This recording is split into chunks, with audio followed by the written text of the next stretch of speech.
E aí, meus amigos do Rio Mafra Mix, uma boa noite para todos vocês. Como já é de costume, toda segunda-feira nós recebemos um rionegrense, um riomafrense, para falar sobre como que ele está em outra cidade. Hoje é um pouquinho diferente, mas é um cidadão honorário de Rio Negro.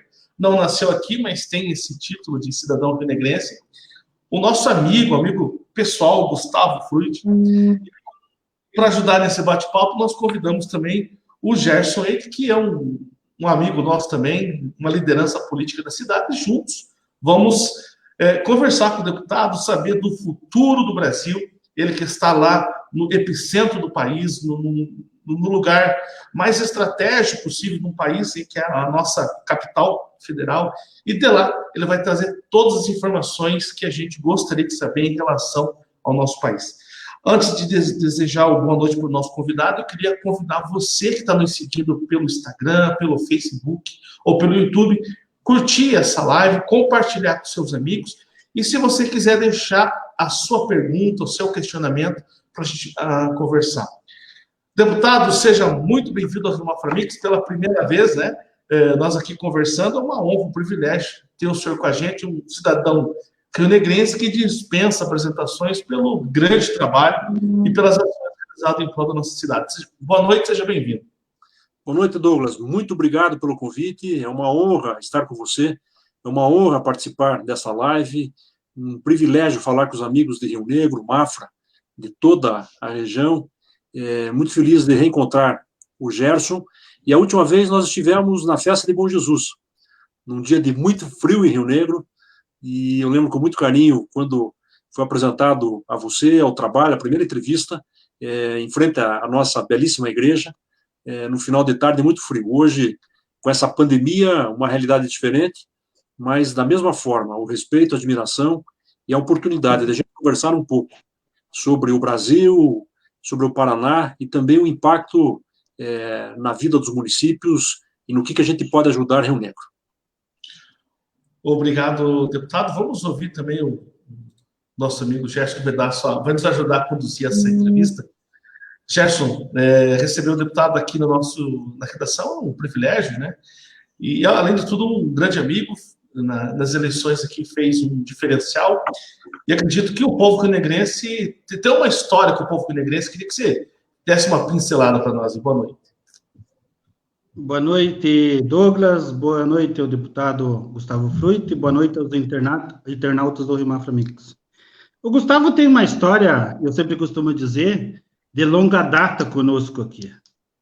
Minha família fazia campanha para o falecido pai dele, o Maurício Fruit, já lá na década de 80, 90. Meu avô, quando eu fui, o primeiro partido que eu fui me filiar, minha avó me disse, na época era viva, ela disse, tem que filiar-se no partido MDB do Maurício Fruit. Foi essa a recomendação na época que eu recebi. E desde 98, nós, enquanto cidadão rionegrense e pertencente a um partido político, nós, todas as oportunidades que o Gustavo teve como candidato a nível estadual, a gente teve a oportunidade de, junto com vários outros companheiros aqui, liderar e gestionar a pedir voto para ele. E ele, além de ser um cidadão honorário reconhecido pela nossa Câmara Municipal de Rio Negro, que nem lembro o ano que o Gustavo, que acho que recebeu o título de cidadão honorário, mas acho que foi em 2016, não me lembro, 2016, e também ele é sócio honorário do nosso Rotary Club de Rio Negro aqui, na pessoa, foi na época, o presidente era o Gustavo Costa, está sempre presente aqui em Rio Negro, em todas as oportunidades, agora, inclusive, já nos outros anos que foi deputado federal, trazendo verbas para a nossa cidade. É um privilégio recebê-lo aqui, Gustavo, e lógico, estamos aí já nas comemorações da festa do 6 de agosto, que tradicionalmente o Gustavo sempre se fez presente. Ela está ocorrendo de uma maneira diferente este ano, mas não se preocupe lá, depois eu mando a minha conta para você mandar o dinheiro para me comprar os bolos lá, que tradicionalmente o Gustavo vem, compra lá. É um prazer estar aqui, é um prazer recebê-lo aqui em nossa cidade dessa maneira virtual, Gustavo? O Gustavo, o deputado, ele todo 6 de agosto ele está aqui em Rio Negro participando e prestigiando a nossa festa tradicional da cidade, nosso padroeiro. E esse ano vai participar também, um pouquinho à distância. E acho que isso acho que o efeito pós-pandemia é isso aí, né, deputado? Mudou as formas como as pessoas se conversam, como as pessoas se trocam mensagens. E eu queria perguntar para você, aproveitando esse gancho do Gerson, o que mudou aí no Congresso Federal com essa pandemia, de uma forma geral? Bom, vamos lá. Eu acho que o impacto foi muito expressivo. Eu quero aproveitar e mandar um abraço para o Neco Prado, lá de Quitandinha, que está nos ouvindo, me mandou uma mensagem agora. E se você me permitir, Douglas, só para contar essa história do bolo do Gerson, de forma alguma, eu queria fazer uma intriga em público. Mas durante muitos anos, quando eu vou na festa do Bom Jesus, eu sempre saio com 2 bolos. E o Gerson sempre me diz que um dos bolos é para entregar para alguém, para algum escritório, para algum parente, para alguma amiga, para algum conhecido. E eu descobri depois de muito tempo que ele leva o bolo para casa. Então, eu quero manter essa tradição, já fica acertado aí. Este ano, 2 bolos, viu, Gerson? Um fica, mas o outro, se por favor, põe o olho e manda para mim. O bolo de Rio Negro é imbatível. E você sabe que eu criei um problema, porque eu divido com a mãe o bolo. E, então, a gente já está acostumado com esse bolo maravilhoso. É a festa. Mas, Douglas, primeiro, sob o aspecto de funcionamento, a Câmara dos Deputados foi a primeira Câmara no mundo a realizar sessão virtual. É interessante isso, que foi o primeiro parlamento a mudar isso. E, na sequência, foi um período de maior produtividade da Câmara dos Deputados. A distância atrapalha. Eu acho que isso todos sentem, é da nossa cultura. Eu sinto falta do contato pessoal, do cumprimento. Às vezes me faz mal não poder cumprimentar as pessoas. É claro que quando eu saio, uso a máscara, tomo todos os cuidados de distanciamento e respeito também as pessoas. Mas a Câmara, nesse período, ela praticamente todo dia tem sessão. Agora, inclusive, está sendo realizada a sessão.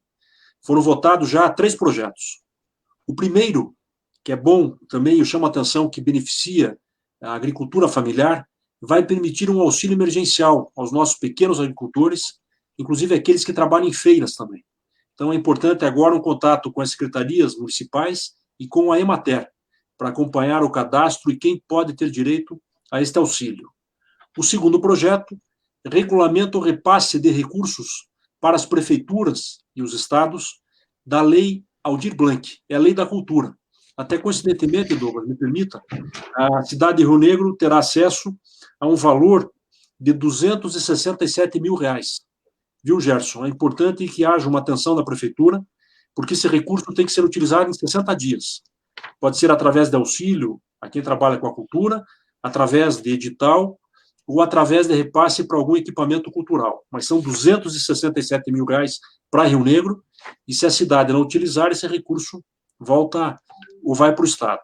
E o terceiro projeto, que trata da Codevasf, que é um empreendimento ao longo da bacia do Rio São Francisco. Mas nesse período, projetos importantes, em que a Câmara adotou um protagonismo que era para ter sido do governo. É claro que eu não quero aqui, de forma alguma, tratar de apoiadores ou críticos do governo. Mas, num primeiro momento, e durante muito tempo, o governo negou a extensão da crise. Houve até uma negação com relação aos riscos da pandemia, da contaminação, negação ao modelo de tratamento, e tanto que o Brasil já está próximo de 80 mil mortes. E a gente não pode normalizar isso, banalizar. São 80 mil vidas, 80 mil famílias que foram brutalmente atingidas. E no Paraná nós estamos com um momento muito desafiador também, que aumentou muito o índice no estado e nas grandes cidades do Paraná. Então, muitos hospitais já sem UTI disponível. Então, o que a Câmara fez? Primeiro, aprovou o estado de calamidade pública, permitindo que o governo federal possa utilizar de recursos sem ter restrições com relação ao orçamento. Segundo, tirou as restrições da Lei de Responsabilidade Fiscal. Isso permite que o governo, na emergência, possa gastar mais do que vai arrecadar esse ano, o que não era possível até se não houvesse a mudança na lei. Terceiro, aprovou um auxílio emergencial de R$ 600. Ainda quase 3 milhões, 2 milhões e meio de brasileiros que não conseguiram o cadastro na Caixa Econômica Federal, mas permitiu um apoio imediato a mais de 55 milhões de brasileiros e brasileiras. É um índice impressionante.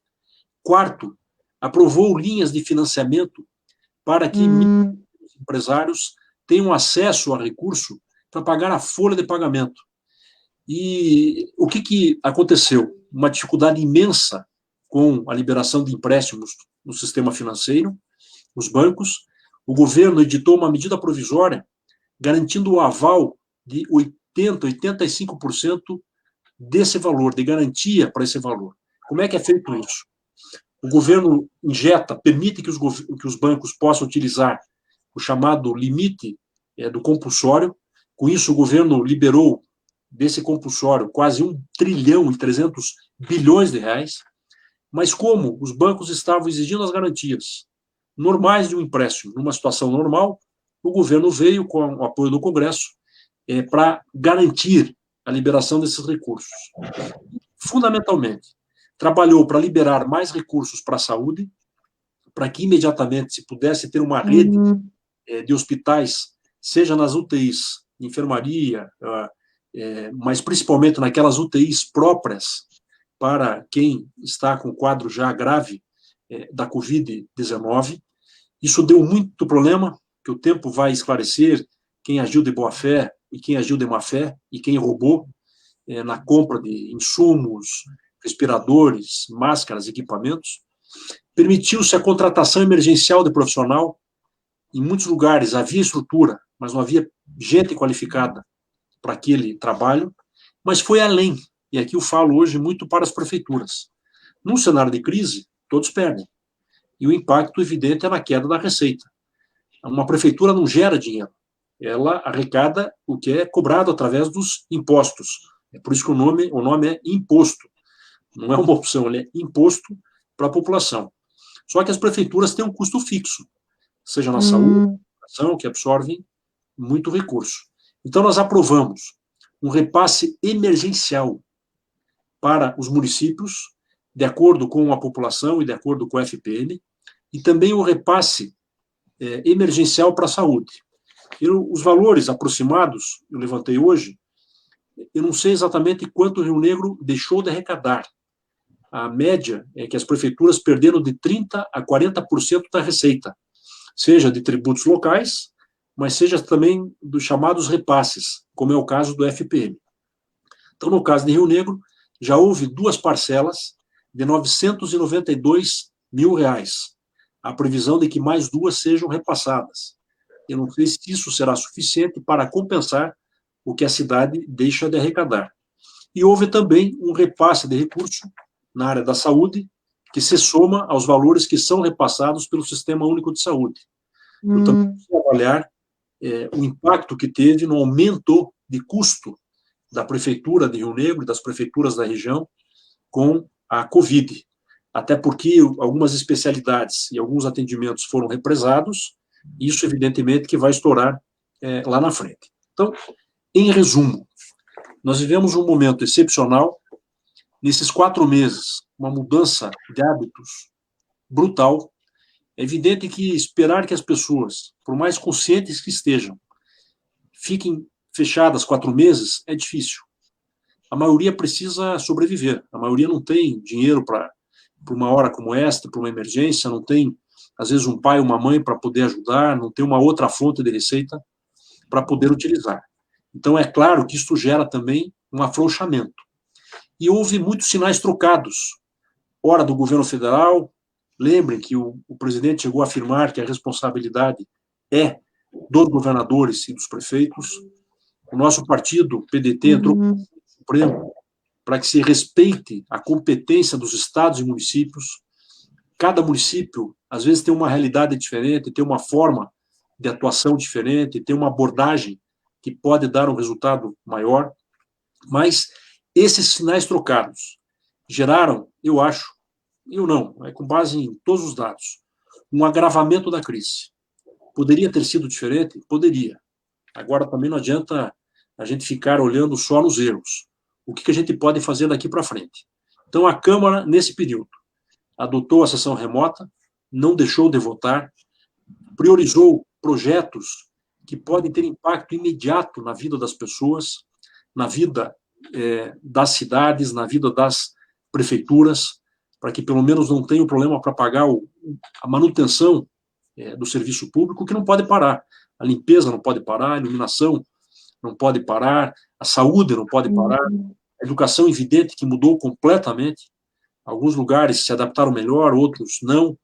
De qualquer maneira, é um ano que, claro, que não vai deixar um resultado positivo, como um ano normal, é óbvio isso, e mudou muito a vida das pessoas. Muita gente que jamais usou rede social passou a aprender como é que faz para falar, às vezes, com o filho, com o neto, através do WhatsApp. Hoje, é muito comum, eu também tive que aprender, na primeira semana, segunda semana da pandemia, tudo se fechou praticamente.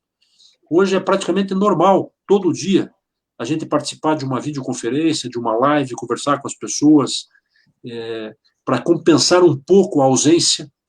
Esses dias mesmo, eu participei da posse da nova diretoria do Rotary Clube de Rio Negro, numa sessão... Quando que a gente podia pensar isso, né, Gerson? Há um ano. Mas hoje é algo normal e que vai mudar hábitos. Muitas coisas que a gente fazia presencialmente, a gente vai deixar de fazer, até porque a tecnologia dá um ganho, diminui despesa, muitas vezes dá muito mais agilidade. Hoje, por exemplo, eu não tenho a desculpa desculpa, eu tenho que terminar porque eu tenho que ir para casa, né? Estou brincando, mas isso muda, permite que a gente possa ter mais liberdade desse diálogo. Muitos setores desenvolvem nesta época, o setor tecnologia explodiu, os aplicativos, quem trabalha com vídeo, alguns setores vão desenvolver de forma muito mais acentuada, o que era para fazer em 10 anos, 5, a gente está fazendo em 4, 6 meses. Agora, regra geral, a gente tem que entender, e aqui não é discurso político, nem retórica, a gente vive numa sociedade desigual. Tem muitas pessoas que não sabem o que é tecnologia. Tem pessoas, às vezes, que podem até ter no celular, mas não dispõem de uma rede de internet para poder ter uma estrutura que permita um aproveitamento melhor. A gente vê isso em escolas. Alunos que vão ter um desenvolvimento muito bom, porque a família conseguiu montar uma estrutura em casa, mas muitos que não têm dinheiro para comprar um celular e para ter uma mudança tão rápida assim. E pessoas que foram treinadas para determinado tipo de trabalho que praticamente parou na crise. Alguns setores continuaram funcionando, como é o caso de mercados. Mas imagine quem tinha ou tem um pequeno comércio, às vezes empregando 1, 2 pessoas, uma pequena lanchonete, um bar, um restaurante, um serviço de cabeleireiro, manicure. Isso foi um baque brutal. E aquele salário mensal era o salário para manter o aluguel, às vezes, manter aquela pequena estrutura. Como é que faz para repor? Então, é claro que isso vai ter consequências. Pela primeira vez, nós temos mais desempregados do que empregados. A economia, por mais que retome, ela não vai retomar com a intensidade necessária. Tudo que retomar é melhor do que hoje. A tragédia desses 4 meses precedentes, mas isso tudo vai deixar um passivo econômico imenso, vai afetar profundamente a vida das pessoas, vai afetar as contas públicas. É claro que isso gerou um problema fiscal, mas que não tem meio termo. Nós não estamos falando de uma estratégia para planejar, pensar, executar. Nós temos que ter uma medida emergencial. Tem gente que está passando fome, tem que ter o auxílio emergencial, mas daí tem que fazer o cadastro. Daí diz para a pessoa, olha, você pega o celular e abaixa o aplicativo. Milhares de pessoas não sabem o que é o aplicativo, não tem celular, e a Caixa Econômica não podia abrir, porque estávamos no período de quarentena extrema. Mas estas incertezas, é o que a gente espera, é não ter um otimismo irresponsável, não ser um pessimista também, que não vai adiantar, mas termos a esperança de entender que nós temos que enfrentar esse momento, consciente que vão ficar problemas, mas conscientes que agora é uma mudança de pêndulo. Há algum tempo, a gente falava só em equilíbrio fiscal, que é necessário. Falava só em corte de gastos, que atingia indistintamente programas sociais. Achava que investimento social era politicagem ou era gasto desnecessário. Hoje, não. Hoje, muitos tomam a consciência de que é importante ter projeto de desenvolvimento do país, governos austeros, equilíbrio fiscal, responsabilidade nos gastos públicos. Eu não estou falando aqui nem fim de corrupção, não é isso.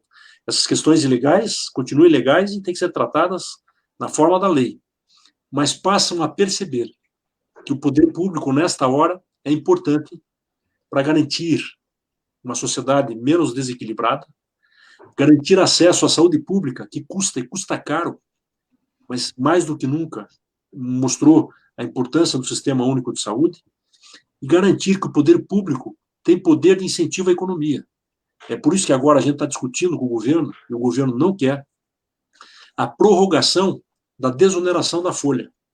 Isso atinge empresas em todo o Brasil, seja no Norte, no Nordeste, em Rio Negro, no Rio Grande do Sul, em qualquer capital. Muitas empresas dependem também agora de incentivos fiscais que sejam prorrogados. Isso gera muito desemprego, se não for mantido, mas também linhas de financiamento para esse momento emergencial. Eu falei de pequenas e microempresas, foram aprovados projetos com valores superiores a 30 bilhões de reais, mas também no Congresso a votação de projetos que garantem a prorrogação dos incentivos fiscais, mas também linhas de financiamento para grandes empresas, que também têm um poder de defesa maior, mas também tem um efeito perverso na economia se fecharem ou se pedirem, enfim, a falência das suas atividades. Então, eu acabei me estendendo, mas eu entendo que a avaliação do Congresso nessa crise foi rápida, positiva, principalmente pela falta de uma agenda clara do governo no início. Quase todos os programas que eu falei tiveram iniciativa no Congresso. Numa situação normal, para mim, todos deveriam ter tido iniciativa numa agenda do governo. O governo coordenar isso. Mas houve muito atrito. E presidente com os governadores, com prefeitos. Nessa hora é fácil transferir responsabilidade, né? E reparem que é o único país, único, que está no terceiro ministro da Saúde, interino, anunciou que, ele não, mas já não se anuncia que será substituído em breve, e no meio dessa crise, o quarto ministro da Educação. Além da questão da saúde e da economia, nós estamos discutindo democracia. É o único país no mundo que nós estamos discutindo se vai ter impeachment, se tem crise política, se vai ser fechado o Congresso, se é normal alguém defender a morte de um ministro do Supremo. Então, é um momento que vai além da política, tem outros componentes, mas mais do que nunca é necessário ter bom senso e equilíbrio. E são poucas as lideranças no Brasil que conseguem ter um equilíbrio nesse momento para não alimentar mais esta crise que atinge brutalmente a população brasileira. Deputado, eu queria questionar duas situações que o senhor falou ali em relação à liderança que o Congresso tomou nesse momento, em que você fala que o Congresso precisou tomar essa iniciativa, e é nítido, né, que a gente observa que existe uma guerra lá no Congresso, envolvendo toda a política, e nesse lado, deputado, fica a esquerda e a direita nos extremos, e esses dois extremos nos dá medo. Medo porque, assim, nós estamos vivendo uma crise e parece que nós não estamos conseguindo falar a mesma linguagem, né? Eu estou acompanhando aqui algumas pessoas comentando. Eu quero destacar aqui a presença do vice-prefeito de Rio Negro, o professor James. Ele diz aqui, manda um abraço para ti e diz que é um grande parceiro do nosso município, aí o deputado Gustavo. Então, a gente vê que existe essa polarização, né? Então, de um lado, o Congresso teve que tomar algumas medidas, tomar algumas frentes. Por outro, nós temos essa questão aí polarização, esquerda e direita tão... os extremos, acho que o grande problema é os extremos, porque a gente sempre conviveu com a esquerda, sempre conviveu com a direita, e sempre tivemos o centro, e hoje está quase que todo mundo para o extremo. Falando sobre a liderança, esse extremo, o que o senhor acha que vai ficar aí para os próximos anos? É interessante, acho que esse é o nó. Douglas, Pode falar, Gerson. Antes do deputado responder, eu só queria complementar a respeito da Lei Aldir Blanc, que o deputado falou aqui. Eu faço parte do Conselho de Cultura da cidade aqui, e desde o início a gente está nas discussões. Nossa secretária de Cultura, junto com o Conselho, estamos discutindo, aprendendo, inclusive, porque é uma lei nova, e para a cidade, assim, vai ser novidade em muitos aspectos, até para a questão de regulamentar a cultura dentro da cidade, e, efetivamente, após, porque agora a gente não pode dizer que é uma política pública, mas sim uma emergência para aquele pessoal nosso que trabalha com a cultura, mas ele vai dar um up para aquele pessoal que não foi beneficiado no auxílio emergencial ou nos outros auxílios sociais do governo federal. Então, só para complementar essa questão aí que o Gustavo falou aí. Deputado, eu quero só dar um abraço aqui para o nosso amigo José Marcos Vitti, o Vitinho, ele que é vereador na cidade de Mafra, está nos acompanhando, e ele deixa a seguinte observação aqui: está correta a análise do deputado, parabéns por sempre dar as caras aqui no município rio-negrense, fora do período eleitoral, sempre presente. Obrigado, Vitinho. E aproveito para agradecer também muito o nosso vice-prefeito, o professor James, desejar boa sorte na caminhada, cumprimentar o Milton, nosso prefeito paisano, e a todos os amigos que estão nos ouvindo, e o Gustavo Koster, que estou vendo que entrou aqui também, mandando um abraço para ele, para toda a família e para os amigos do Rotary. Mais uma vez, Gerson, muito obrigado por me dar a honra do projeto aprovado na Câmara de ser cidadão honorário de Rio Negro. O carinho é imenso. Douglas, esse é o desafio da política. Primeiro, em qualquer democracia, na hora que alguém ganha, no dia seguinte, a oposição vai fazer tudo para mudar o governo. É assim em qualquer democracia, seja no modelo europeu, americano e na América Latina. Segundo, nós ainda não temos uma história centenária de sucessão pacífica no nosso modelo. Nós tivemos a eleição do Collor, o impeachment, a posse do Itamar, a eleição e reeleição, pela primeira vez a reeleição de um presidente da República, Fernando Henrique Cardoso, depois a eleição e reeleição do Lula, talvez a maior mudança, se for possível pensar ideologicamente, depois a eleição de uma mulher, a Dilma, sem contestação de gênero, a reeleição, o impeachment. É o único país que viveu 2 impeachments, é o único país com 2 impeachments. Isso também não é algo normal, não é algo para ser utilizado, tirar lá do armário para a crise. Tivemos a posse do Temer e agora a eleição do Bolsonaro, que se elege, nós comentamos isso na primeira entrevista, muito num discurso fundado contra a corrupção e num discurso fundado contra o sistema. O interessante é que o Bolsonaro, apesar de tantos mandatos como deputado federal, ele representou a mudança contra tudo, contra todos e contra a chamada velha política. Só que assume o governo num cenário radicalizado na sociedade, em que a gente está muito envolvido no debate de temas morais, isso gerando muito mais uma divisão e um processo de torcida e de fanatismo do que propriamente a defesa racional com argumentos de posições divergentes. É claro que eu não quero ser romântico e achar que a gente vai viver num mundo idealista em que posições divergentes serão sempre tratadas numa conversa absolutamente diplomática. Não é assim. É na natureza humana o embate. Só que, nesse momento, ele radicalizou, e eu não digo nem entre direita e esquerda, ele basicamente se divide entre pessoas que apoiam o governo, pessoas que apoiam o Lula, ou pessoas que rejeitam esta polarização. Como é que a gente rompe esse processo? Não é simples. Por quê? Porque tem método nisso. Qual que é o método? E aqui eu falo friamente de tantos anos da vida pública. Isso alimenta um grupo que está no poder e alimenta, evidentemente, o grupo que está na oposição. Na hora que você quebrar esta lógica, é evidente que muitos vão desmanchar, porque não vão sustentar o seu debate. Eu vejo pessoas defendendo determinadas posições que na vida prática, na vida real, há uma distância muito grande. Mas é isso que se chama de populismo.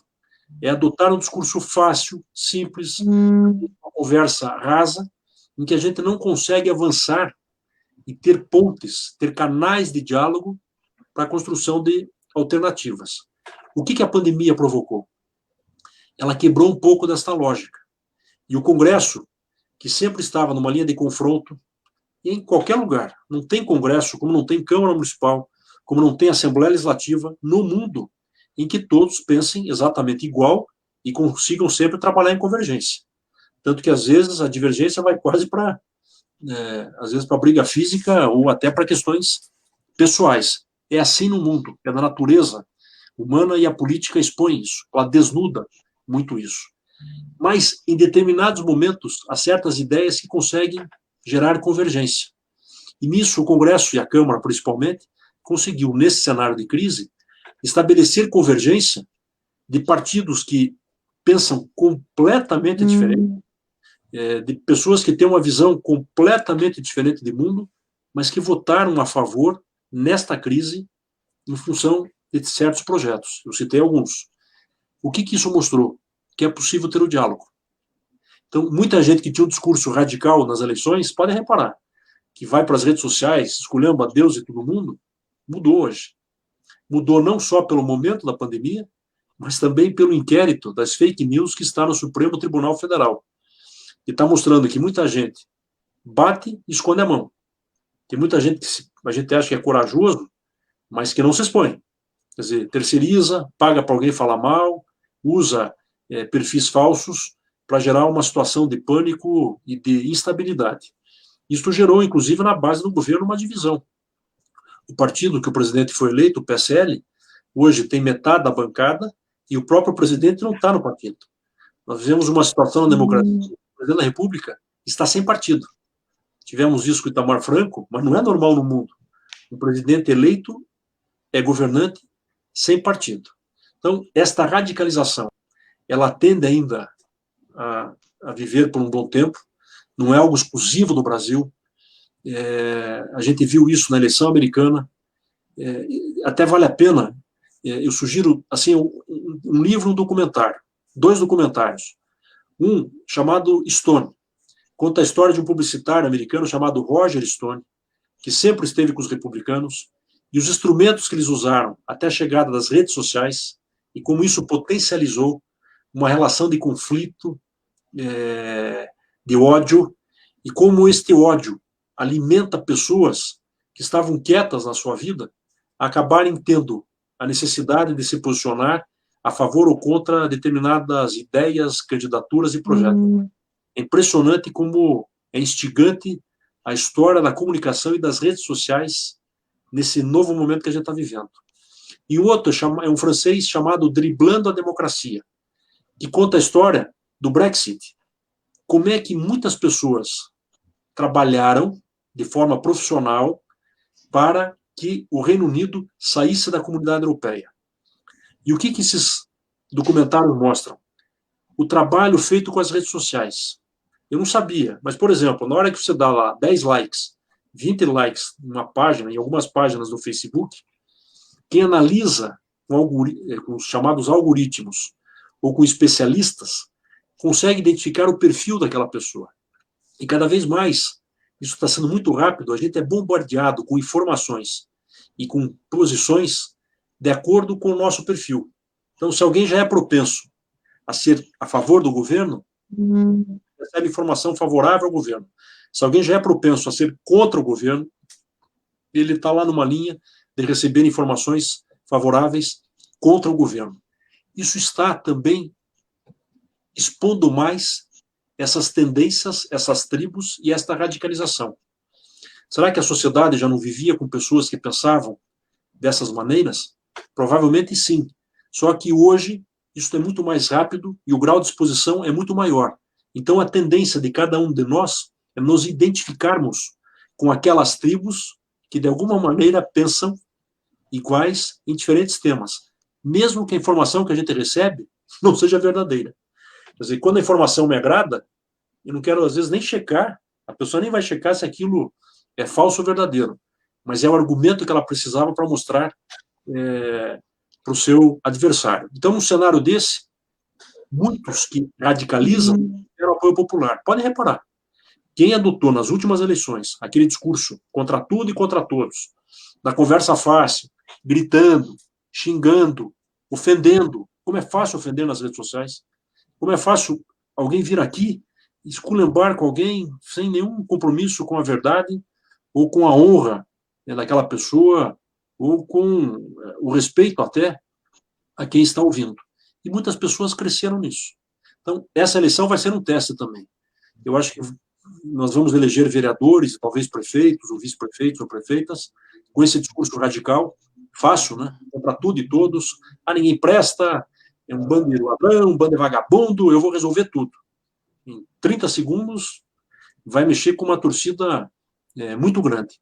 Mas acho também que muitas pessoas começaram a refletir mais, a ter um pé atrás mais com a informação, a buscar checar aquela informação, a ver se aquilo realmente procede. Também está permitindo, eu falei do pêndulo, né? Um restabelecimento. Tanto que a gente vê pelos analistas, e eu estou acompanhando muitas conversas com grupos de parlamentares de todo o Brasil, que o caminho é achar alguém que possa, nessa linha de centro, ter uma postura e um discurso não radical, com posições liberais na economia, defesa de responsabilidade fiscal, mas também sem discutir mais, até em função dessa crise, se é o Estado mínimo ou o Estado máximo. Entender que o papel do Estado, principalmente num país como o Brasil, é necessário. Então, a busca da eficiência não significa simplesmente corte, achar que está tudo errado. Reparem hoje como demonizou servidor público. Mas eu acho que deve ter servidor público, às vezes fica até com receio no cadastro dizer que é servidor público, porque é uma generalização como se ninguém prestasse. Então, esta pandemia ela está voltando a uma visão menos radicalizada, apesar de que tem muita gente que vai viver em função desses extremos, mas permitir um espaço mais ao centro, com uma visão social do Estado, uma visão talvez um pouco mais liberal com relação a certos costumes e hábitos, não fazer disso um fator de divisão na sociedade e dialogar diferentes setores na busca de projetos. O que pode nos unir são projetos. Se a gente for pensar hoje rigorosamente, a gente pode contar aqui, talvez, sem entrar no mérito, 5 ou 10 nomes de lideranças nacionais que possam conduzir esse momento de menos radicalismo, mais diálogo e mais respeito. Ô, deputado, de tudo isso que o senhor falou, o que o senhor acha que ainda vai mudar no Brasil nos próximos meses? Eu acredito que essa pandemia a gente vai até o final do ano, enquanto essa vacina não estiver pronta, enquanto a população não puder se imunizar, muita coisa vai acontecer, talvez em alguns lugares vai ficar muito pior ainda, porque as pessoas não estão se cuidando em relação ao contágio. Essa cidade começou a crescer, graças a Deus. O número de pessoas na UTI, em estado grave, é pequeno, mas a contaminação está chegando e tem cada vez mais. E como nós já falamos já no início, muita coisa mudou e muita coisa deve continuar a mudar. No seu ponto de vista, o que muda a partir de agora? Continua essa mudança? Já mudou. Já muda a visão do governo. E até eu falo isso, que eu sou um crítico, assim, pela ausência de um projeto de desenvolvimento do país. Insisto que o presidente Bolsonaro foi competente ao ter êxito eleitoral, mas foi muito em contraponto ao desgaste do PT, do Lula, muito num contraponto à questão da corrupção, e veja a contradição que a gente vive hoje, com a dificuldade de votação da emenda que garante a prisão em segunda instância, porque quem era adversário na época, hoje é favorável, quem era favorável na época, hoje é adversário, como mudam os cenários, e muito contra o sistema. Mas a crise mostrou que é necessário o papel do Estado, que é necessário garantir investimentos na saúde pública, como é o caso do SUS, ou de convênios com o poder público. Então, eu acho que, sob o aspecto de gestão, esta é a primeira mudança. A segunda, na política, é esse diálogo. A eleição municipal ela tem características locais. Eu não acho que a eleição municipal seja um momento de ser um voto plebiscitário, contra ou a favor do governo. O que tem é esta mensagem que passa por toda a sociedade. Quer dizer, qual que vai ser o discurso? Vai ser o discurso também radical, o discurso contra tudo e contra todos, ou vão prevalecer os temas locais? Eu acho que ainda os temas locais vão prevalecer, mas com espaço para esse perfil. Mas muda muito esta noção de que tem que ter diálogo. Cada um ceder um pouco, é quase que um armistício. E terceiro, aí eu acho que é uma mudança mais longa e dura, é a economia. O Brasil, até dezembro, apesar de estar com índice de 1,5% de crescimento do PIB, não estava no índice intenso de melhora da economia. E o efeito na economia, a gente vai ter um fôlego, é como tirar o bode da sala, mas vai ser um efeito na economia muito grande no ano que vem e com resultado social, efeito social. Então, acho que a gente vai aumentar a pressão por vaga em escola pública, vai aumentar a pressão na assistência social, o poder público vai ser muito mais demandado, mas sem receita nova. Então, assim, quem assumir prefeituras a partir do ano que vem terá os 2 primeiros anos difíceis. Não tem linha de recurso novo por parte do governo federal, não tem linha de recurso novo por parte dos governos estaduais. Até eu fico feliz e quero, nos 4 anos, colaborar no que for possível, mas conseguimos uma emenda para o Hospital Bom Jesus, a pedido aí da Prefeitura, do Gerson, do Rotary, também uma para o Grupo Nova Vida, mas aquelas emendas de bancada, as emendas estratégicas, provavelmente terão cortes também. Então, isso muda. E a quarta mudança, eu acho que é na relação social, Lucas. Isso faz com que muito mais pessoas tenham um cuidado, apesar de a gente ver esses índices de aglomeração, eu até entendo na questão do trabalho, do transporte, mas quando a gente vê tanta gente fazendo festa junto, num cenário desse, me preocupa que parece assim, que tem gente que está um outro mundo. Assim, parece, olha, isso não acontece comigo. Assim, às vezes chega num ponto de egoísmo. O problema não é eu ser contaminado. O problema é eu estar contaminado sem saber e transmitir isso para pessoas vulneráveis que não têm culpa nenhuma de estarem tão próximas de quem está contaminado. Vocês vejam que o Sul agora está vivendo o pico da contaminação dos indicadores. Paraná, Santa Catarina e Rio Grande com índices elevados de crescimento, que se verificou no Norte, com agravante do inverno, que gera um problema de saúde pública sempre maior para quem acompanha os indicadores. Eu espero uma quinta consequência que seja positiva.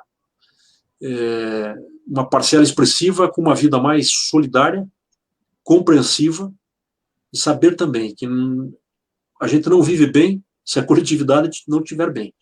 Pode parecer isso até um chavão, mas parece que precisou uma pandemia para que muitos recompusessem essa noção de solidariedade de vida coletiva. Então, isso eu vejo como algo positivo, uma esperança realista de que nos próximos anos essa mudança de comportamento também ajuda a quebrar muito deste extremismo e deste radicalismo. Deputado, nós falamos muito sobre algumas posturas do presidente Bolsonaro. Nós temos uma cidade que votou quase que em peso ao Bolsonaro, tanto na primeira quanto na segunda fase da eleição, e a gente observa que há uma expectativa em relação ao nome do presidente. Como que você vê o governo Bolsonaro durante essa crise? Praticamente não todo dia, semanalmente aparece lá um pedido de impeachment, querendo protocolar, o presidente, uma coisa que também que eu vejo é um pouco forçada, a grande mídia sempre tenta divulgar o lado negativo do presidente. Como que o senhor vê, como o senhor avalia esse conjunto todo também para os próximos meses? Aí? Nas últimas 3 semanas, o governo mudou de estratégia. Some-se a isso, claro, e a gente deseja restabelecimento também, a notícia de que o presidente está com a Covid e, portanto, também ele recuou um pouco das suas presenças públicas. Mas é do estilo do presidente o confronto. E, nesse período de 3 semanas, reparem que a gente não viu algumas questões que sempre acentuavam um confronto entre o governo, entre o Supremo Tribunal Federal e o Congresso Nacional. Eu sei e reitero que alimentar determinadas brigas ajuda a movimentar tropas, ajuda a movimentar torcidas. E entendo, e quero reafirmar isso, que a eleição do presidente teve um cenário muito favorável a essa mudança. Era um acúmulo de problemas, um acúmulo de situações, e o Bolsonaro foi escolhido para justamente representar essa mudança. Mas também pela forma de campanha, até pelo afastamento dele em função do atentado que sofreu. Não houve uma discussão sobre um projeto de desenvolvimento.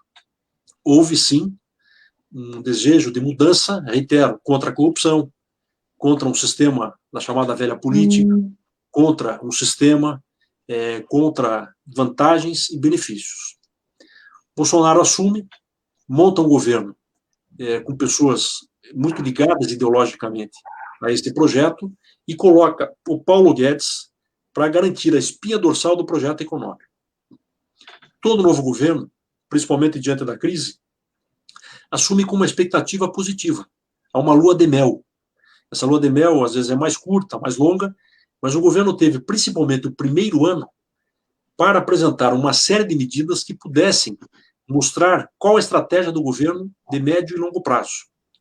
Fundamentalmente, houve uma reforma aprovada no primeiro ano, que foi a reforma da Previdência, mas que foi muito mais em função da liderança do Congresso Nacional, com relação à apresentação e melhora de um projeto, e negociação de um projeto, do que propriamente iniciativa por parte do governo.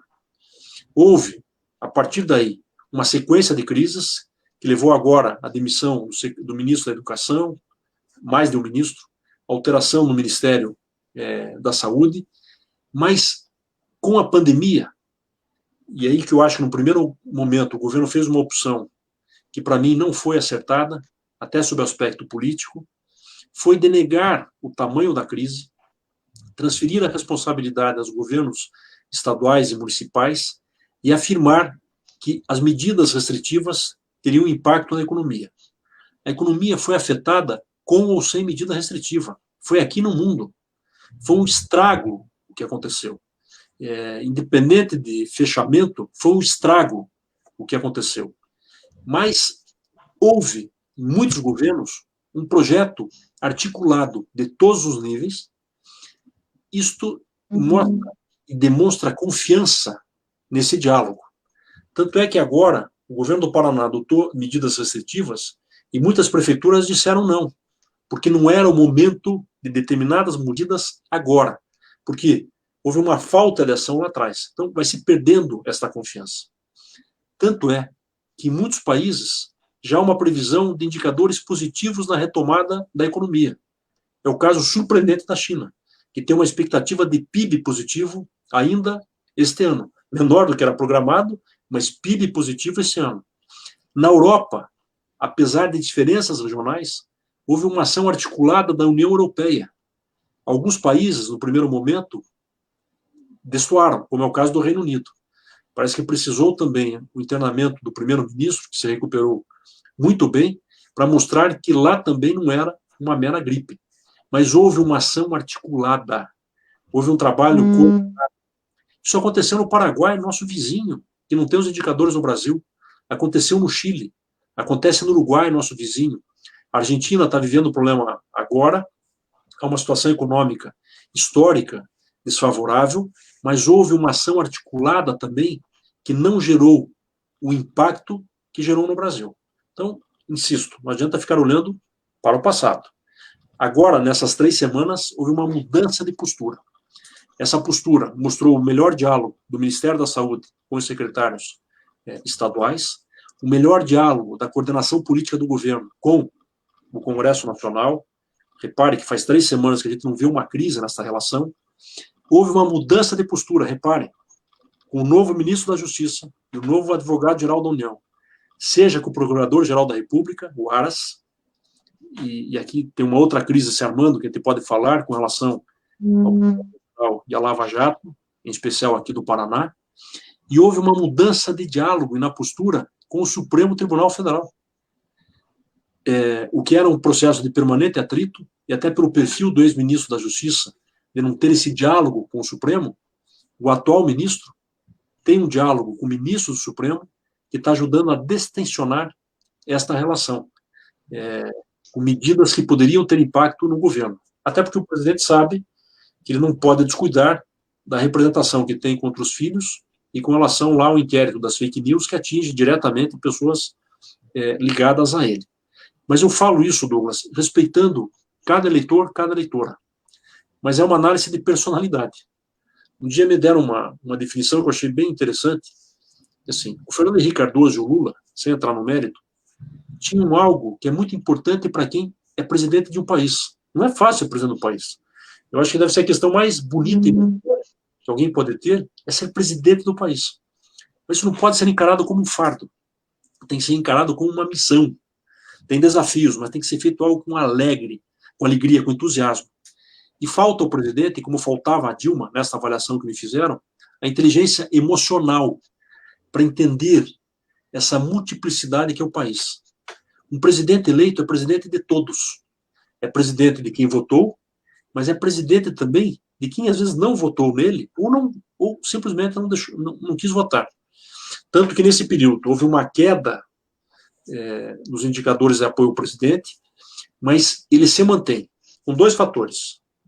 O auxílio emergencial, que é uma parcela hoje importante, e isso gerou um debate no governo, se vai criar ou não a Renda Brasil, se vai manter ou não o auxílio emergencial, e se mantém quando se coloca como opção o retorno do PT ou do Lula, principalmente como alinha, novamente, esse apoio.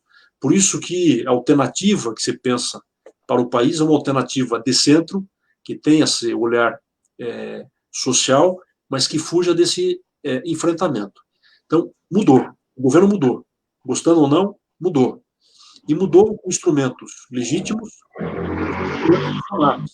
que é o tempo que vai mostrar, que é a mesma prática de outros governos, que é esta coalizão que passa pela indicação de nomeados de partidos que garantam apoio no Congresso Nacional. Isso aconteceu agora com o Ministério das Comunicações, e a gente vai ver se isso vai ter impacto para a grande mídia, como você questionou. Desmembraram, né? O Ministério de Ciência e Tecnologia, o Ministério das Comunicações foi recriado, foi indicado um deputado do PSD do Rio Grande do Norte, o deputado Fábio Faria, que também é genro do Silvio Santos, mas no Ministério da Educação já se busca esta aproximação, e também no Ministério da Saúde. É uma forma do governo recompor e tirar do radar a questão do impeachment. Por que acontece o impeachment? Porque não há outro instrumento no Brasil. Se há o parlamentarismo, tira-se o primeiro-ministro. Claro, se a maioria assim quiser. No caso do presidencialismo, do nosso modelo, o impeachment virou um instrumento, como eu disse. Eu acho que tem que ser em caso muito extremo, mas é um instrumento de governabilidade. Não é um julgamento como o do judiciário. É um julgamento político. Certo, errado, gostando ou não, é um julgamento político. Ou seja, para que ocorra o impeachment, são precisos alguns fatores. Queda de popularidade, o governo ainda mantém índices acentuados, queda nos indicadores econômicos e, portanto, na vida das pessoas, e essa pandemia potencializou, mas tem que ter número no parlamento. E, por enquanto, não há número para o impeachment, por isso que não vai subir. E na hora que o governo estabelece esses movimentos, ele bloqueia esta possibilidade. Então, nesse momento, o governo não tem risco de sofrer, o presidente não tem risco de sofrer impeachment. na Câmara ou no Senado, primeiro porque tem lá um terço fixo. E para aprovar a abertura do impeachment, são necessários 2/3 dos votos. Então, é um número muito expressivo. E para aprovar também no Senado. Então, nesse momento, o governo neutraliza esta possibilidade. Agora, é claro, se passada a pandemia, passada a eleição municipal, não sei se isso vai ter algum reflexo como um indicador. Eu acho que não, a gente tem analistas, termina uma eleição e já projeta a próxima. Em regra geral, não se confirma. Mas, passada a eleição municipal, se o ano que vem não tiver uma retomada forte da economia, se as pessoas não sentirem que o governo tem o controle da situação na mão, e o presidente voltar aquele processo de sinais trocados e aumentar a crise de novo com o Supremo e com o Congresso, é evidente que o impeachment volta para o radar. Deputado, eu queria deixar o Gerson falar, que ele entrou mudo e está sendo calado nessa nosso bate-papo. É interessante a gente discutir isso. Não tenho dúvida que essa entrevista vai repercutir amanhã nas redes sociais, enfim, as pessoas vão continuar comentando sobre ela, porque está falando de uma coisa que fala de nós, do nosso futuro. Eu sou um defensor do governo Bolsonaro no sentido de que ele foi eleito nosso presidente e vamos com ele até o fim. Mas é interessante essas suas considerações, porque a gente precisa ter essa postura, né? O nosso governo tomou algumas medidas, principalmente no começo, muito desastrosas, que só potencializou tudo que a gente está passando hoje. Então, é preciso, como você falou, estar muito atento a essas mudanças, porque está falando, não é do presidente, mas é do futuro de nós e da nossa família, dos nossos filhos, da nossa sociedade. Gerson.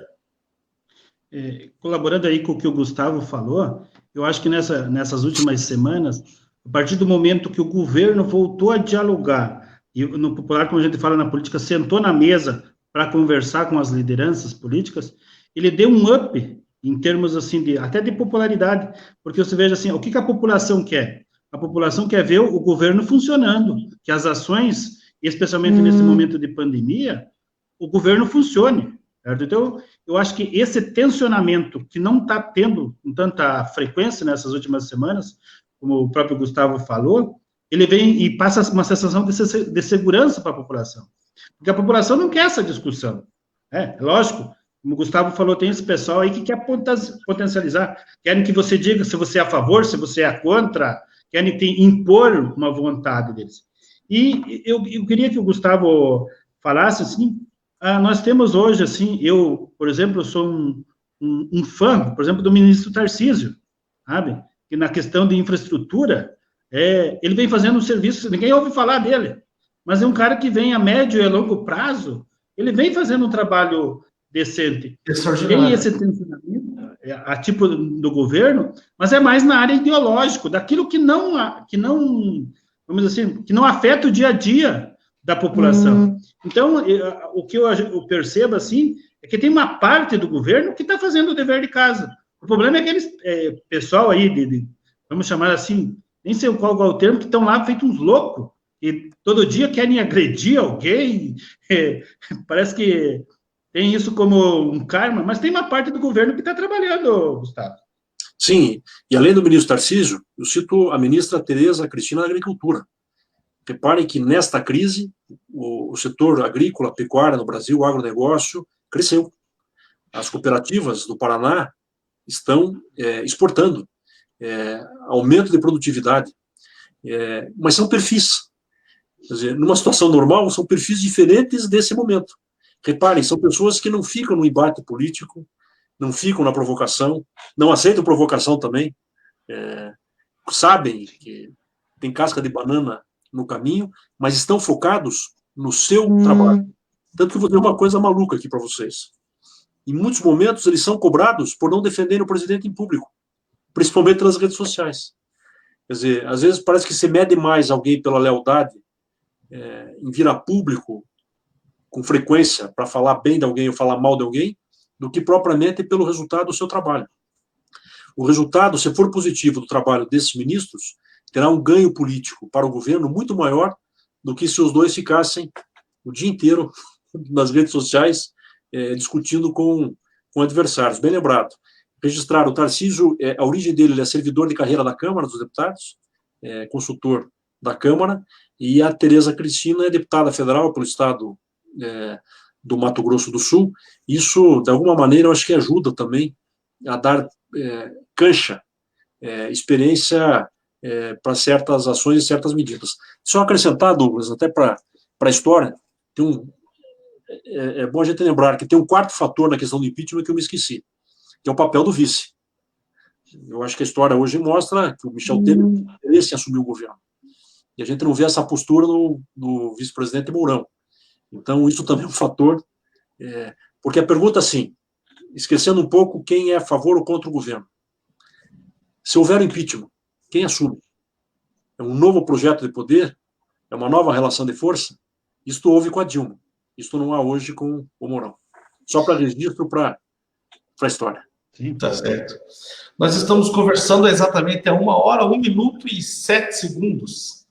E para o final do nosso bate-papo, deputado, eu queria conversar contigo sobre as eleições municipais.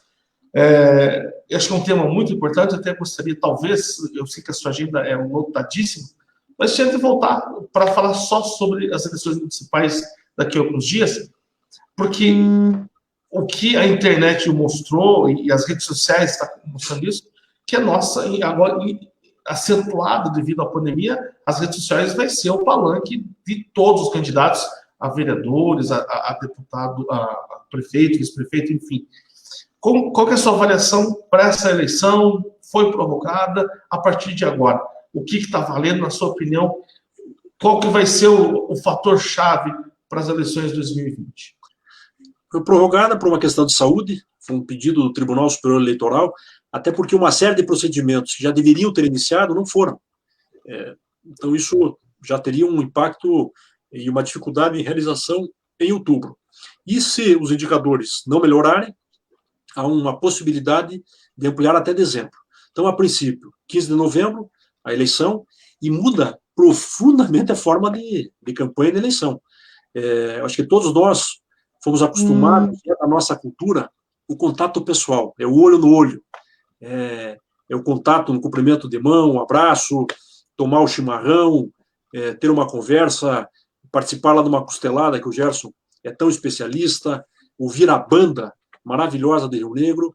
Agora isso mudou, porque não é recomendável aglomeração, esse tipo de encontro, e pode até dar o efeito contrário. Se alguém quiser romper isso, pode dar o efeito contrário numa campanha. Então, eventos públicos, acho que vai ter que ser com distanciamento, com máscara, isso já nas convenções municipais, e é um desafio, porque tem uma parcela que está ligada nas redes sociais. Então, é possível dialogar, e principalmente com uma geração mais jovem. Mas a gente tem que aprender também a ter esse diálogo. Qual a linguagem correta? Não adianta também inventar moda. Criar um perfil na eleição, quebra a cara, porque a autenticidade tem que ser preservada. E, segundo, tem uma parcela que está distante. Como é que vai chegar nessa população? Então, vai ser uma eleição que vai ter que ser uma boa produção, não nada sofisticado, mas tem que ser algo bem feito, saber dimensionar como fazer, saber como chegar em todas as regiões, e para isso tem custo. Douglas, isso é um fator de desigualdade na eleição, porque hoje quem pode impulsionar a rede social, quem pode conseguir os cadastros, fazer aquela avaliação que eu me referi, que foi usada para o mal, mas é importante ser usada para o bem também. A gente ter condições é a chamada massificação personalizada. O que é isso? É o poder de chegar a cada região da cidade com a linguagem e com os temas que mexem com aquela região. Não adianta, por exemplo, eu falar em determinadas regiões que nós vamos melhorar o transporte escolar, ou em algumas regiões falar do transporte público que já tem, ou falar em escola em quem já tem. Como é que a gente vai adequar isso? e pelo perfil também da população. Então, isso vai ganhar força, rádio passa a ter uma força maior e TV, onde tiver, porque as pessoas, por ficarem mais em casa, evidentemente que estão muito mais atentas hoje em rádio e TV, as audiências aumentaram, então isso volta a ser muito valorizado, só que para fazer algo bem feito, também a gente precisa de profissional. Então, as eleições já começaram, evidente, política não é só o dia da eleição, mas alguns detalhes seguramente farão diferença nessa eleição. Não tenha dúvida, o senhor falou, bons profissionais para dar apoio, para dar suporte, para fazer o que precisa ser feito. Deputado, foi uma honra tê-lo conosco, o bate-papo que era para ser de meia hora, passou aí, né, 1h05 de bate-papo, e se fosse, né, Gerson, colocar todas as perguntas que estão na pauta, que era mais umas 3 horas aí de bate-papo, então vamos ficar para uma próxima. Queria deixar aí o senhor fazer suas considerações finais, e em nome de todos os rio-negrenses aqui, agradecer o trabalho que vocês têm feito aqui em prol de Rio Negro, da nossa região também, aqui do sul do Paraná. Eu que agradeço o privilégio de estar com vocês, muito obrigado pelo convite e pela oportunidade. Falar com o Rio Negro é uma honra, pela história que foi lembrada gentilmente pelo Gerson, desde o tempo do pai, só me traz as melhores lembranças, a honra de ser cidadão honorário, de falar com Santa Catarina hoje, com tantos amigos da região que estão nos assistindo, e reafirmar esse compromisso com a cidade, com a região, com o futuro. E tem uma passagem do Ariano Suassuna, que eu li há pouco e, assim, eu estou usando como nunca. Assim, ele diz que o otimista é um tolo, é um iludido, desinformado e fora da realidade. O pessimista é um chato, que não adianta conversar, que é um baixo astral sem fim. E a gente tem que ser agora é um esperançoso realista. Nós vamos passar, é duro, a gente fica com o corpo curtido, vai ficar um passivo, mas acreditar que o Brasil é muito maior do que esta crise, que nós temos uma força imensa, tem que ter um olhar agora de atenção excepcional, mas nós vamos passar. Eu espero, lá na frente, poder voltar a conversar com vocês, com uma realidade muito diferente, mas com o compromisso de que o Gerson vai separar os 2 bolos na festa de Bom Jesus, e pelo menos um ele vai me mandar para que eu possa saborear. Douglas, de coração, muito obrigado pela gentileza, parabéns pelo trabalho, sempre à disposição. Gerson, muito obrigado, e a cada um de vocês.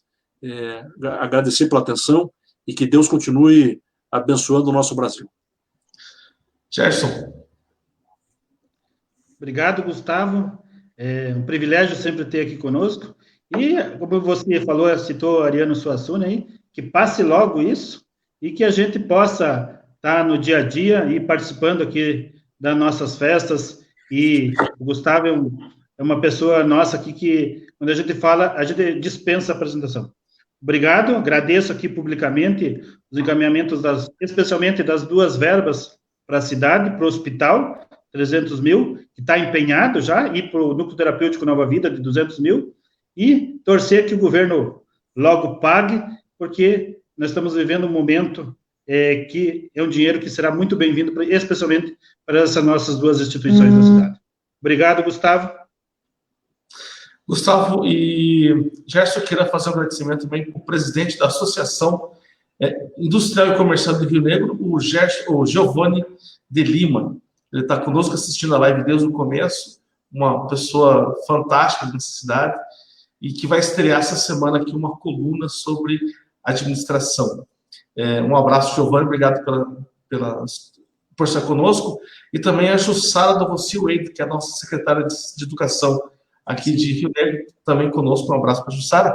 E eu queria aproveitar, retribuir a dica de leitura do deputado, que eu vou atrás desses livros, e quero mostrar 2 livros. Não sei se vocês já leram, mas esse livro aqui é fantástico. A Cabeça do Brasileiro. Esse livro fala sobre ética, sexualidade, o jeitinho brasileiro, família, punição, cor e raça, economia, política. É do Carlos Alberto, né? Alberto Carlos Almeida. Um livro. Isso aí. Ele teve aqui, é muito bacana ele. Esse livro aqui, para quem quer falar sobre política, é indispensável. E para o Gerson, a minha dica, Gerson, nada, não é nem uma indireta, mas vale a pena você ler. Ó. Eu e a Minha Boca Grande. Joyce Meyer, esse aqui é um livro fantástico. Na verdade, uma coisa, eu nunca falei isso em público, quando nasceu o Rio Mafra-Mix, a ideia é que ele fosse um portfólio para mim ir embora para outra cidade, chegava com o celular na mão e falou, tá aqui o meu trabalho, era para ser um portfólio. 3 anos depois, nós temos 70 mil seguidores nas redes sociais, 500 mil de acessos no site do mês. E como que foi a nossa trajetória lá atrás? Eu começava a pensar o seguinte, eu não quero ser apenas mais um portal de notícias. Eu quero ter um jornal que tenha visibilidade, que escreva como um grande portal, que nós temos muito no Brasil afora. E foi pensando grande que a gente conseguiu dar um passo um pouco maior. E esse livro fala justamente isso, a possibilidade da gente pensar grande, porque às vezes a gente se vitimiza muito, né? Eu não vou conseguir, a cidade é pequena, não dá jeito. Esse livro fala sobre essa questão da fé, você explorar isso, uma fé positiva, você trair coisas boas através da confissão da sua boca, né? Às vezes, eu tenho o meu lado teólogo, deputado, que às vezes sai para fora. Hein? Às vezes as mães, né, falam, esse filho... E a mãe fica trazendo palavra para o filho. Esse filho é isso, só dá dor de cabeça, esse marido... As pessoas tinham que aprender a falar coisa positiva, né? Então, isso para a vida também, para os negócios, para onde a gente for, falar, né, trazer coisas positivas para a gente. E aí não tenho dúvida que as coisas vão ser boas. Agradeço de coração a vocês e vamos marcar uma próxima para falar sobre as políticas, as eleições municipais, entrar nesse tema um pouquinho mais aprofundado. Aceita o desafio? Então, tá certo.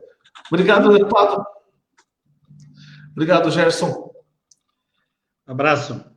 Para você que nos seguiu até agora, eu deixo o meu agradecimento de coração. Obrigado por seguir o Rio Mafra-Mix. E a gente volta na segunda-feira que vem, a partir das 19 horas, para falar com o Rio Negrense. Hoje falamos com o cidadão honorário do Rio Negro, mas na próxima segunda-feira, toda segunda-feira, nós traremos um Rio Negrense, um Rio Mafrense, que está morando numa outra cidade e que vai compartilhar um pouquinho da sua trajetória. Obrigado a todos vocês. A gente volta a qualquer momento com as principais notícias de Mafra e Rio Negro. E o Mafra-Mix, aqui você vem informado sempre.